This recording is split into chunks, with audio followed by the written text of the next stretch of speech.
ನಮಸ್ಕಾರ ಸ್ನೇಹಿತರೆ. ಕೃಷ್ಣಂ ವಂದೇ ಜಗದ್ಗುರು.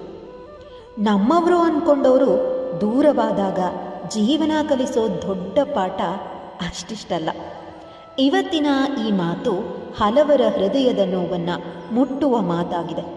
ಯಾಕಂದರೆ ಜೀವನದಲ್ಲಿ ಎಲ್ರಿಗೂ ಒಂದಲ್ಲ ಒಂದು ದಿನ ಈ ಅನುಭವ ಆಗೇ ಆಗಿರುತ್ತೆ. ನಮ್ಮವರು ಅಂತ ನಂಬುದವರು, ನನ್ನವರು ಅಂತ ಹೃದಯದಲ್ಲಿ ಜಾಗ ಮಾಡಿಕೊಂಡವರು ಒಂದು ದಿನ ಕಾರಣ ಇಲ್ಲದೆ ದೂರ ಆಗೋಗ್ತಾರೆ. ಆಗ ಮನಸ್ಸು ಹೇಳುತ್ತೆ, ನಾನು ಏನು ತಪ್ಪು ಮಾಡಿದ್ದೆ ಅಂತ, ನಾನು ಎಷ್ಟು ಪ್ರೀತಿ ಕೊಟ್ಟಿದ್ದೆ ತಪ್ಪಾಯ್ತಾ, ಹಾಗಿದ್ರು ಯಾಕೆ ಈ ಥರ ಮಾಡಿದ್ರು ಅಂತ. ಆದರೆ ಸ್ನೇಹಿತರೆ, ನೆನಪಿರಲಿ, ನಮ್ಮವರು ಅಂತ ನಂಬಿದವರ ಜೀವನದಲ್ಲಿ ನಾವು ಅತಿಥಿಯಾಗಬಹುದು. ಆದರೆ ಇದರ ಅರ್ಥ ನಾವು ಕೆಟ್ಟವರು ಅಂತ ಅಲ್ಲ. ಅದರ ಅರ್ಥ ನಮ್ಮ ಮೌಲ್ಯ ಕಡಿಮೆ ಅಂತನೂ ಅಲ್ಲ. ಒಂದು ಉದಾಹರಣೆ ಕೊಡ್ತೀನಿ. ಒಂದು ಮರವನ್ನು ಊಹಿಸಿ ನೋಡಿ. ಬೇಸಿಗೆಯಲ್ಲಿ ಅದರ ನೆರಳಲ್ಲಿ ನೂರಾರು ಜನ ನಿಲ್ತಾರೆ. ಹಣ್ಣು ಬಂದಾಗ ಎಲ್ಲರೂ ಅದರ ಹತ್ರ ಬರ್ತಾರೆ. ಆದರೆ ಚಳಿಗಾಲ ಬಂದಾಗ, ಎಲೆಗಳು ಉದುರಿ ಹೋದಾಗ ಆ ಮರದ ಕಡೆ ಯಾರೂ ನೋಡೋದಿಲ್ಲ. ಹಾಗಾದರೆ ಮರದ ಬೆಲೆ ಕಡಿಮೆ ಆಯ್ತಾ? ಇಲ್ಲ, ಅದರ ಮೌಲ್ಯ ಅದೇ ಇರುತ್ತೆ.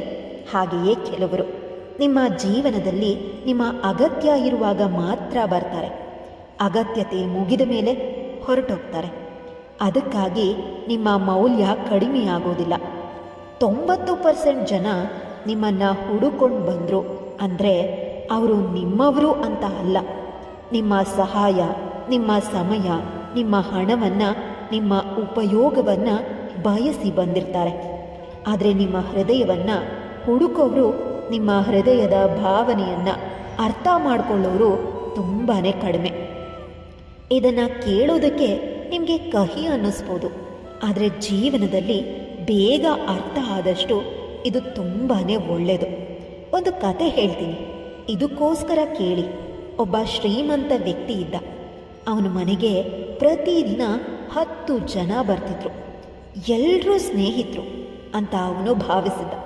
ಒಂದಿನ ಅವನ ವ್ಯಾಪಾರದಲ್ಲಿ ನಷ್ಟ ಆಗೋಯ್ತು. ಹಣವನ್ನೆಲ್ಲ ಕಳ್ಕೊಂಡ್ಬಿಟ್ಟ. ಕೆಲವೇ ದಿನಗಳಲ್ಲಿ ಅವನ ಮನೆಗೆ ಬರ್ತಿದ್ದ ಜನರ ಸಂಖ್ಯೆ 10ರಿಂದ 2ಕ್ಕೆ ಇಳಿತು. ಆಗ ಅವನಿಗೆ ಗೊತ್ತಾಯಿತು, 10 ಜನರಲ್ಲಿ 8 ಜನ ಸ್ನೇಹಿತರಾಗಿದ್ದರು, ಉಳಿದ 2 ಮಾತ್ರ ಹೃದಯದ ಸ್ನೇಹಿತರಾಗಿದ್ದರು ಅಂತ.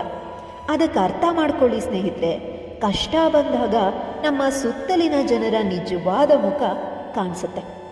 ಇವತ್ತು ನೀವು ಅಳ್ತಿರಬಹುದು, ಯಾರಾದರೂ ನಿಮಗೆ ಮೋಸನೂ ಮಾಡಿರಬಹುದು, ನಂಬದವರು ಬಿಟ್ಟು ಹೋಗಿರಬಹುದು. ಆದರೆ ನೆನಪಿರಲಿ, ಮೋಸ ಮಾಡಿದವರು ನಿಮ್ಮ ಜೀವನದಿಂದ ಹೋಗಿದ್ದಾರೆ, ಆದರೆ ಅನುಭವವನ್ನು ಬಿಟ್ಟು ಹೋಗಿದ್ದಾರೆ ಅಲ್ವಾ? ಆ ಅನುಭವ ನಿಮ್ಮ ಮುಂದಿನ ಬದುಕಿಗೆ ಗುರು ಆಗಬೇಕು. ನೀವು ಕೆಲವರು ನಿಮ್ಮನ್ನು ಬಿಟ್ಟು ಹೋದಾಗ ತುಂಬ ದುಃಖ ಪಡ್ತೀರ, ಆದರೆ ಕೆಲವರು ಹೋಗೋದೇ ನಿಮ್ಮ ಬದುಕಿಗೆ ಆಶೀರ್ವಾದ ಆಗಿರುತ್ತೆ. ಇದಕ್ಕೊಂದು ಚಿಕ್ಕ ಉದಾಹರಣೆ ಹೇಳ್ತೀನಿ. ಒಂದು ಹಡಗು ಸಮುದ್ರದಲ್ಲಿ ಸಾಗ್ತಾ ಇದೆ. ಹಡಗಿನ ಕೆಳಭಾಗಕ್ಕೆ ಒಂದು ದೊಡ್ಡ ಕಲ್ಲನ್ನು ಕಟ್ಟಿದ್ದಾರೆ.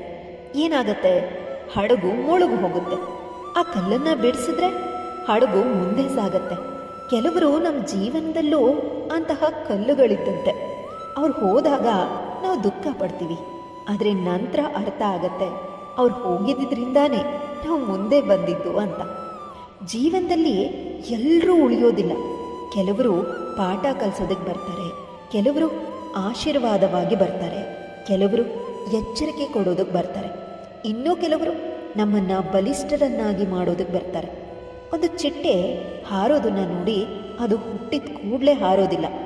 ಮೊದಲು ಕೋಶದೊಳಗೆ ಹೋರಾಟ ಮಾಡುತ್ತೆ. ಹೋರಾಟದ ನಂತರನೇ ರೆಕ್ಕೆಗಳಿಗೆ ಶಕ್ತಿ ಬರುತ್ತೆ. ಯಾರಾದರೂ ಅದರ ಕೋಶನ ಒಡೆದು ಹೊರಗಡೆ ತೆಗೆದ್ರೆ ಅದು ಬದುಕೋದಿಲ್ಲ. ಯಾಕಂದರೆ ಹೋರಾಟನೇ ಅದರ ಶಕ್ತಿಯಾಗಿ ಮಾರ್ಪಾಟಾಗುತ್ತೆ. ಹಾಗೇ ಜೀವನ ನಮಗೂ ಕೂಡ ಇದೇ ಥರ ಪಾಠ ಕಲಿಸುತ್ತೆ. ನಿಮ್ಮ ಜೀವನದ ನೋವು ಕೂಡ ನಿಮ್ಮನ್ನು ಬಲಿಷ್ಠರನ್ನಾಗಿ ಮಾಡುತ್ತೆ.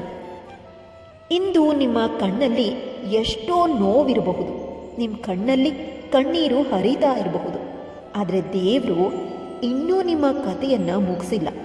ಇದು ನಿಮ್ಮ ಕಥೆಯ ಕೊನೆಯ ಅಧ್ಯಾಯನೂ ಅಲ್ಲ, ಇದು ಹೊಸ ಅಧ್ಯಾಯದ ಆರಂಭ ಅಂದ್ಕೊಳ್ಳಿ. ಕೃಷ್ಣನು ಅರ್ಜುನನಿಗೆ ಹೇಳ್ದ, ಹಾಗೆಯೇ ನಿಮ್ಮ ಕರ್ತವ್ಯನೂ ನೀವು ಮಾಡಿ. ಫಲದ ಬಗ್ಗೆ ಚಿಂತೆ ಮಾಡಬೇಡಿ. ನೀವು ಒಳ್ಳೆಯವರಾಗಿರಿ. ಒಳ್ಳೆಯ ಮನಸ್ಸಿನಿಂದ ಯಾರನ್ನೂ ಮೋಸ ಮಾಡಬೇಡಿ, ಯಾರಿಗೂ ನೋವು ಕೊಡಬೇಡಿ. ಯಾಕಂದರೆ ಜೀವನದಲ್ಲಿ ಕೊಲೆ ಗೆಲ್ಲೋದು ಒಳ್ಳೆಯ ಹೃದಯನೇ ಹೊರತು ಬೇರೆ ಏನೂ ಅಲ್ಲ. ಸ್ನೇಹಿತರೆ, ನಿಮ್ಮನ್ನು ಬಿಟ್ಟು ಹೋದವರಿಗಾಗಿ ನೀವು ಅಳೋದನ್ನು ಈಗಲೇ ನಿಲ್ಲಿಸ್ಬಿಡಿ. ನಿಮ್ಮ ಜೊತೆಗೆ ಇನ್ನೂ ನಿಂತಿರೋರಿಗೆ ಮೌಲ್ಯನ ಕೊಡಿ. ಅವ್ರು ನಿಮಗೋಸ್ಕರ ಬದುಕಿರುವಂಥ ಮೌಲ್ಯವನ್ನು ಅರಿತುಕೊಳ್ಳಿ.